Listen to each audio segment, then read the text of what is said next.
আসসালামু আলাইকুম everyone, welcome back to my channel. আশা করছি সবাই ভালো আছেন আল্লাহর অশেষ রহমতে। আলহামদুলিল্লাহ আমরাও ভালো আছি। তো এখন বাজে ভোর 6:30। আমি ঘুম থেকে উঠে পড়েছি।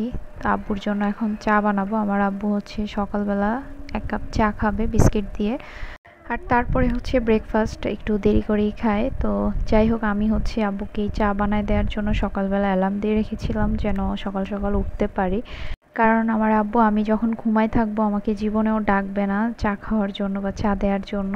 তো সেজন্য আমি অ্যালার্ম দিয়ে রেখেছিলাম যেন উঠে আব্বুকে চাটা দিতে পারি। তো এখানে হচ্ছে বিস্কিট নিয়ে নিচ্ছিলাম। তো চা দিয়ে আব্বু এখন বিস্কিট খাবে, বাকি সবাই ঘুমাচ্ছে। তো আমি হচ্ছে আব্বুকে চা বানিয়ে দিয়ে তারপর আমি একটু শুয়ে থাকবো। এখন আর আমার তেমন কোনো কাজ নাই, একটু পর আপা আসবে, এসে সব কাজ টাজ করবে। আর আমি রান্না বান্না আরও পরেই বসাবো। আর নাস্তা বানানোরও প্যারা নাই, ফ্রোজেন পরোটা আছে। আমার বাবা আমার বাসায় আসার পর আমার যে কি পরিমাণ খুশি লাগতেছে, বা এই আনন্দটা আমি হচ্ছে ভাষায় বলে প্রকাশ করতে পারবো না। তবে একটা জিনিস হচ্ছে বেশি মিসিং হচ্ছে, সেটা হচ্ছে আমার আম্মু আমার কাছে নাই। আম্মুর জন্য অনেক বেশি খারাপ লাগতেছে। আম্মু তো আসতে পারতো, আম্মুর ব্লগ দেওয়ার কারণে আম্মু আসতে পারলো না। যাই হোক, আম্মুকে বলেছি কিছুদিন রেস্ট নিয়ে আমার বোন নিয়ে আসবে ইনশাল্লাহ, দেখা যাক। এর মধ্যে আবার যখন আমাদের বাড়ির পানি কমে যাবে আব্বু কিন্তু চলে যাবে। আব্বু অলরেডি আসার পরই বলতেছে 2 দিন থেকেই চলে যাবে। তো আমি হচ্ছে চিন্তা করতেছি আব্বুকে জোর করে রেখে দেব। তবে আমার আব্বুকে জোর করে রেখে দেওয়ার মতো মানুষ আব্বু না, কারণ আমার আব্বু লাইফে কখনো এক রাত মানে নিজের বাড়ি ছাড়া কোথাও স্টে করে নাই। আজকে বন্যা পরিস্থিতির কারণে হচ্ছে আমি আমার আব্বুকে আমার কাছে পেলাম। যাই হোক, সব কিছু আল্লাহর ইচ্ছা। তো পানি কমতেছে, বাসা থেকে পানি নেমে গিয়েছে, সামনের পানিটাও কমে গেছে, হালকা হালকা একটু পানি আছে, তবে রাস্তাতে মনে হয় একটু পানি আছে আর কি বেশি। তো যাই হোক, আপা চলে আসছে, আমি আবার একটু শুয়ে রেস্ট নিয়েছিলাম, আমার আর ঘুম আসে নাই। এর মধ্যে আপা এসে ঘর মুছতেছিল, কাজ টাজ সব করতেছিল। তো আমি হচ্ছে এখন ডিম সেদ্ধতে বসালাম। তারপর আমরা আগেই নাস্তা খেয়ে নিয়েছিলাম, কারণ আজকে সকালে উঠে গেছি। তো সকালে উঠে গেলে আবার খিদা লাগে। আমি আর আরিশের বাবা নাস্তা খেয়ে ফেলেছি। তো এখন হচ্ছে ও একটু বাজারে যাচ্ছে, আর এই তো আব্বুকে আর মইনকে নাস্তা দিলাম। তো ও এখন একটু বাজারে যাবে, আমি সব কিছু গুছিয়ে নিলাম। তো এই রুমে হচ্ছে আমি বড় তোষক বিছিয়ে আমরা ফ্লোরিং বেড করে নিয়েছি আর এখানে আমরা থাকি, আমরা 3 জন। আর বেডরুমে হচ্ছে আব্বু আর মইন। এই তো নাস্তা পর্ব শেষ করে আমি রান্না বসিয়ে দিলাম, আর রান্নার পাশাপাশি একটু ফ্রুটস কেটে আব্বুকে মইনকে দিব এখন। তো এখন এই যে বাজারও নিয়ে আসছে ও। তো আমার যেহেতু আজকে বাজার নিয়ে আসছে, আমার রান্না এমনিতেও লেট হবে, আমি ভাতটা আগে রান্না করে ফেলেছি। আর এখানে হচ্ছে আরিশের জন্য নতুন টয়স নিয়ে আসছে। তো নিয়ে আসছে অনেকগুলাই, 4টা খেলনা নিয়ে আসছে। তো ওর বাবা আমাকে বললো যে একটা দিতে, কারণ সবগুলো একসাথে পেলে হচ্ছে সব সে একসাথে নষ্ট করে ফেলে। তো মাঝে মাঝে যখন আবার একটু ওর রাগ জেদ হয় বা মন খারাপ হয়, তখন হচ্ছে নতুন নতুনগুলা বের করে দিবে আর কি। এটা হচ্ছে ওর বাবার টেকনিক। তো এখানে হচ্ছে আনছিল ট্রেন, তারপর বড় একটা বাস, তারপর হচ্ছে পুলিশ কার, তারপর হচ্ছে বন্দুক, এগুলো আনছিল আর কি। তো প্রথমে হচ্ছে ওকে এই ট্রেনটাই সে দিতে বললো। তো এই খেলনা ওকে দেওয়ার পর সে আমাকে বললো, মা আমাকে ভিডিও করো, মানে এই খেলনার ভিডিও যেন আমি করি। ইদানিং হচ্ছে সেই জিনিসগুলো ভালোই বুঝে মাশাল্লাহ। কোনো কিছু আনলে তারপর সে বলবে যে আমাকে ভিডিও করো। এই তো সে খেলনা পেয়ে অনেক খুশি। আজকের ওয়েদারটা খুবই ভালো, একদম ভরপুর রোদ উঠেছে। এখন আসলে সব জায়গায় রোদটাই বেশি দরকার, বৃষ্টি হলে ভয় লাগে, কারণ বন্যার পানি বৃষ্টিতে আরও বেশি বেড়ে যায়। তো এই তো এখানে হচ্ছে আমি আজকে আর মানে ডিশের মধ্যে নিয়ে সব কিছু একসাথে বের করে করবো না, কারণ এগুলো করলে আরেক ঝামেলা। ডাইরেক্ট হচ্ছে আমি সিঙ্কের মধ্যে ফেলে মাছগুলো এইভাবে ধুয়ে নিব।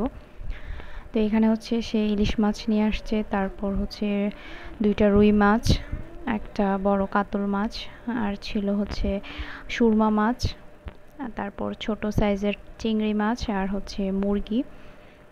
তো আমি হচ্ছে ওইখানে মাছ ধুইতেছিলাম আর কি। এর মধ্যে আরিশ আবার আমাকে ডাকলো। তো এসে দেখি যে সে তার নানা ভাইয়ের সাথে বসে বসে খেলতেছে। যেদিন বাজার নিয়ে আসে সেদিন আমার রান্নাটা ওই দিন করলে হচ্ছে একটু দেরি হয়ে যায়, বাজার গুছিয়ে রান্না বান্নার প্রস্তুতি নেওয়া। তো আমি হচ্ছে শর্টকাটে রান্না করে ফেলবো। তো এইখানে এটা ছিল রুই মাছ, রুই মাছ হচ্ছে 2টা ছিল এখানে। আর ইলিশ মাছটা তো ধুয়ে নিলাম। আর এই যে এটা হচ্ছে এখন যেটা বের করতেছি এটা হচ্ছে কাতল মাছ। কাতল মাছটা অনেক বড়, প্রায় হচ্ছে 2.5 কেজির উপরে ছিল। মাছ জিনিসটা আসলে ক্যামেরাতে ছোট দেখায়, তো সবগুলো তো কাটিয়ে নিয়ে আসছে। এখন জাস্ট হচ্ছে আমি ধুয়ে তারপর রেখে দিব আর কি ফ্রিজে। তো আমি খুব ঝটপট করতেছিলাম, এদিকে আবার আমার রান্না দেরি হয়ে যাবে। তো আজকে আমি হচ্ছে শর্টকাটে হচ্ছে রান্না করব আর কি, খুব বেশি কিছু রান্না করব না, কারণ গতকাল যে রান্না করেছিলাম গরুর মাংস, রোস্ট, চিংড়ি মাছ সব কিছু থেকেই আছে। চিংড়ি মাছ তো আব্বু ধরেও নাই, তো আজকে হচ্ছে এগুলো দিব আর কি। তো সেই জন্য আজকে আর কোনো মাংস রান্না করব না, একটা মাছই রান্না করব, ইলিশ মাছ রান্না করব। আর আব্বু হচ্ছে মানে খুবই কম খায়। আম্মু ওইদিকে আমাকে বলতেছে আমি রান্না বান্না নিয়ে বেশি পাগলামি না করার জন্য। তা আম্মু বলতেছিল তুমি তো জানো তোমার আব্বু কীরকম খাওয়া খায়, খুবই লিমিটেড খায়, মানে একদমই অল্প খাবে আব্বু। আগে থেকেই একদম হচ্ছে মানে খাবার হচ্ছে আব্বু অনেক কম খায় বলতে গেলে। তো যাই হোক আমি হচ্ছে সেজন্য অনেক বেশি পরিমাণে কোনো আইটেম করব না আর কি। যাই হোক এই ছিল হচ্ছে চিংড়ি মাছগুলা। চিংড়ি মাছগুলা হচ্ছে একটু মিডিয়াম সাইজের আর কি, তরকারি দিয়ে রান্না করে খাওয়ার মতো। তো চিংড়ি মাছ এখন কাটাকাটির টাইম নেই, এভাবেই ফ্রিজে রেখে দিব। আর এই তো এটা হচ্ছে সুরমা মাছ। আর আমার আব্বু সামুদ্রিক কোনো মাছ খায় না, যার জন্য আমি আগে থেকে কোনো মাছ কিনাই নাই, মানে আব্বু থেকে আগে জেনে নেব যে সামুদ্রিক কোন মাছ খায়। তো আব্বু সামুদ্রিক কোনো মাছই খায় না, রূপচাঁদাও খায় না। তো এই আর কি। তো এই তো, আর মুরগি হচ্ছে 2টা ছিল। তো সব কিছু আমি গুছিয়ে রেখে, এখন গুছিয়ে রাখি নাই, জাস্ট হচ্ছে আমি ধুয়ে নিয়েছি আর কি। আমার বাজার এখনও আমি ধরি নাই, আগে হচ্ছে আমি মাছটা ভেজে নিচ্ছি। তো আজকে ইলিশ মাছ রান্না করব। আর আমার আব্বুর হচ্ছে মোস্ট ফেভারিট একটা জিনিস, এই যে এই জিনিসটা যেটা অনেক বেশি তিতা, এটাকে আমরা উচ্ছে বলি। করলা না, মানে ছোট সাইজের যেটা উচ্ছে ওইটা, এটা হচ্ছে আমার আব্বুর অনেক পছন্দের একটা খাবার।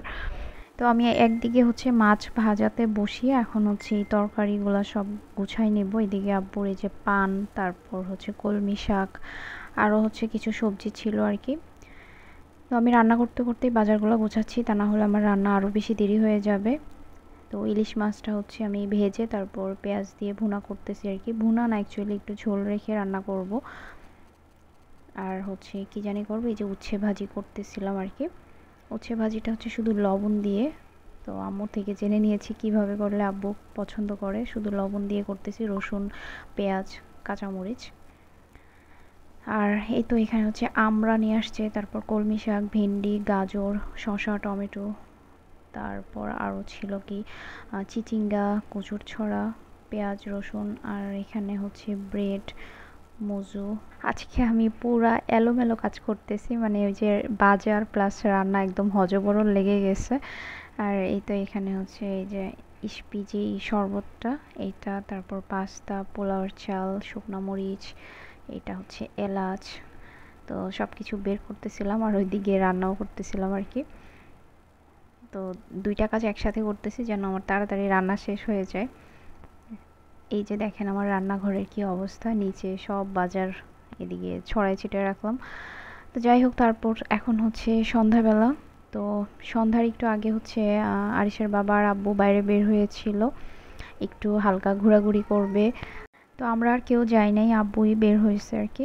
তো এই যে আরিশের বাবা আসার সময় এখানে মোগলাই পরোটা, পেঁয়াজু এগুলা নিয়ে আসছে। আমি আর নাস্তার কোনো কিছু করি নাই, কারণ তো বলছিল যে বাইরেই খাবে আর কি, আব্বুকে নিয়ে নাস্তা আর আমাদের জন্য নিয়ে আসবে। তো আব্বু আর বাইরে কিছু খায় নাই, তাড়াতাড়ি চলে আসছে। তো যে এখানে দেখেন না, জামাই শ্বশুর হচ্ছে অন্ধকারে বসে বসে নাস্তা খাচ্ছে মোবাইলের আলো দিয়ে, তার কারণ আরিশ এই রুমে ঘুমাচ্ছিল, লাইট অফ করা।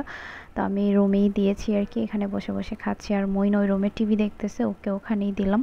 তারপর আমরা অনেক রাত পর্যন্ত গল্প আড্ডা করলাম এই যে। তো আজ এই পর্যন্তই, আল্লাহ হাফেজ।